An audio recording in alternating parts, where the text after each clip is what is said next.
The hospital corridor was silent, except for the rhythmic beep of machines and the soft hum of fluorescent lights. Then, a scream shattered the calm. Nurses rushed toward room 214, where a young pregnant woman lay helpless on the bed, her trembling hands covering her stomach. Another woman, dressed in expensive heels and fury, stood over her with eyes burning with rage. No one in that hallway could have guessed that in mere minutes, a truth would surface so explosive it would destroy lives, reputations, and even hearts. Because the attacker, the mistress, was about to find out who her real father was. It all started weeks earlier. Sarah, a 26-year-old woman with gentle eyes and a kind heart, was 7 months pregnant with her first child. She was married to Daniel, a successful architect who had once been the kind of man everyone envied, devoted, charming, stable. But lately, something had changed. His late nights at the office had turned into unanswered calls, cold shoulders, and a distance that Sarah could feel deep in her bones. She had tried to ignore the whispers, the scent of unfamiliar perfume on his shirts, and the lingering guilt in his eyes when she asked simple questions. But when she found a lipstick mark on his collar, a shade she never wore, her world began to crumble. Still, Sarah loved him. She told herself it was just a mistake. That he'd come back to her. She told herself the baby needed a father, and that love could heal anything. Then came the hospital. Sarah had been admitted early due to complications, stress, the doctor said. Too much emotional strain. Her blood pressure was high, and her body was pleading for peace. Daniel promised he'd be there, but he didn't come. Instead, Sarah spent the night alone, staring at the empty chair beside her bed, wondering if her marriage had died long before her baby's first breath. The next morning, as Sarah tried to rest, a woman stormed into her room like a thundercloud. Long black hair, designer bag, and fury written all over her face. "You must be Sarah," she spat. "The pathetic little wife." Sarah blinked, confusion spreading. "Who are you?" "I'm the woman your husband really loves," the stranger hissed.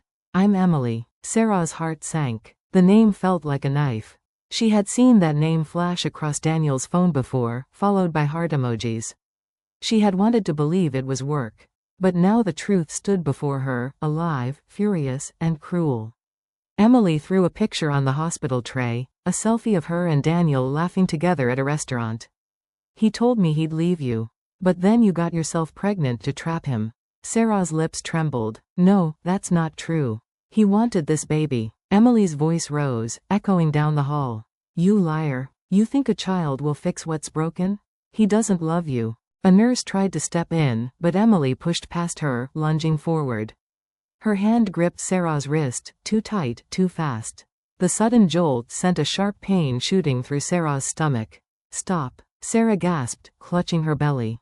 "Please, I'm pregnant." Emily froze, but only for a second. Her anger blinded her. "Maybe you don't deserve that baby either," she shouted, shoving Sarah back against the bed.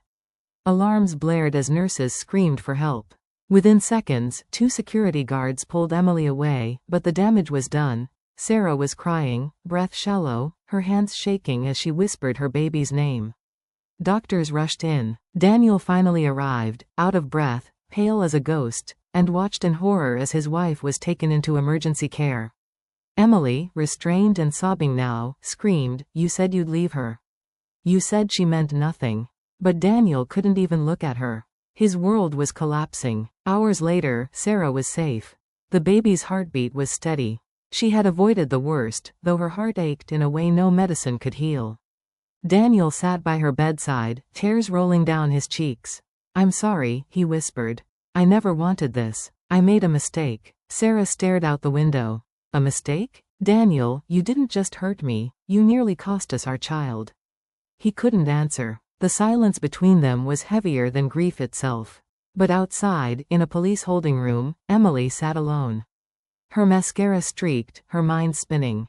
She kept hearing the doctor's words when they'd called her father to sign her release papers, words that didn't make sense. "Your father is on his way," the nurse had said. "My father?" Emily frowned. "There must be a mistake. My dad died years ago." But when the door opened, her jaw dropped. Because the man who walked in wasn't a stranger.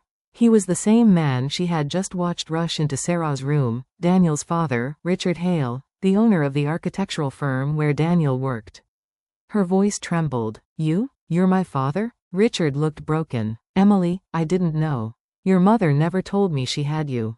But when I saw your file, your name, it all came back.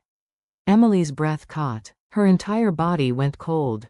That means, Daniel? Yes, Richard whispered, tears welling. Daniel is your half-brother. The room spun. Emily's knees buckled. All that anger, that jealousy, that blind love, it turned to horror. She had attacked her brother's wife. She had destroyed lives over something she never should have touched. Weeks later, Sarah sat in the hospital garden, holding her newborn daughter. She looked peaceful, yet her eyes carried a quiet strength born from pain. Daniel stood beside her, unsure how to make amends. Can we ever start over? He asked softly. Sarah shook her head, tears glistening. You can start over, Daniel.